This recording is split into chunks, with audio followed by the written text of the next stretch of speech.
question on the back right on 3. Steve, Dennis O'Donnell, KPIX San Francisco. Can you describe your range of emotions right now from winning the game, but also losing KD and Kevon once again? I don't think that I can, honestly. I just told the team I didn't know what to say because, on the one hand, I'm so proud of them, just the amazing heart and grit that they showed. And on the other, I'm just devastated for Kevin. And so it's a bizarre feeling that we all have right now. An incredible win and a horrible loss at the same time. Arash over on the left side here. Steve, to your left, Arash Madain with Sportsnet. How many times have you seen the Stephen Clay show just take over a game and deliver when it's all on the line? I've been here 5 years, so I don't know, 100+ games times 5 years.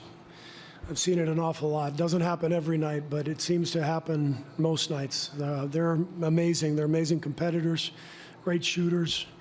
Mark Jackson said it years ago. They're the best shooting backcourt of all time.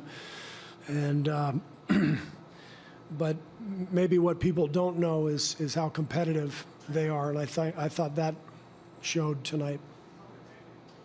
Mark in the front.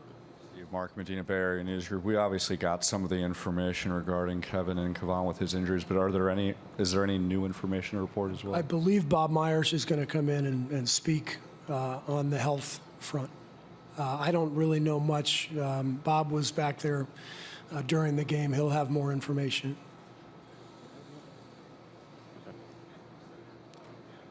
Go ahead. Anthony Snyder with The Athletic. Is there any regrets about bringing Kevin back into the series now that with what happened? Again, I'm going to leave that to Bob. Right over here, Dan. Steve, Dan Weinke with the Los Angeles Times. It looked like DeMarcus was not going to be in the rotation tonight, and then Kevin gets hurt. How critical were those 4 minutes from DeMarcus and kind of getting everybody back into the game after such a shocking thing?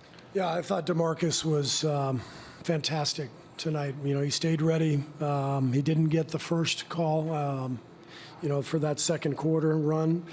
We went to Bogut, and then with the injury, we knew we needed his scoring, and he stayed ready and played a brilliant game. So very happy for him, and he's he's been through an awful lot himself over the last year plus with his own injuries. So this was a great night for him individually, and very happy for him. Again, over here in the same row. Steve, Brandon Hurley with the Carroll Times-Herald. Kawhi Leonard had a huge stretch in that fourth quarter. He took over the game. They regained the lead, the Raptors did, and the crowd was going crazy. You guys could have folded, but you guys regained the lead and then pulled it out. How do you think your guys were able to do that and overcome that? I think we went down 6, if I'm not mistaken, and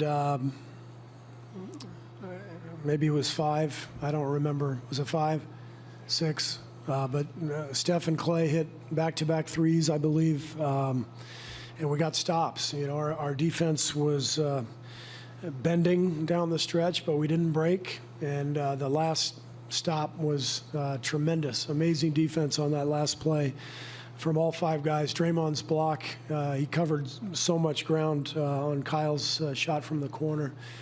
So our guys just stayed with it, and they stayed poised, and just an amazing job finishing the game.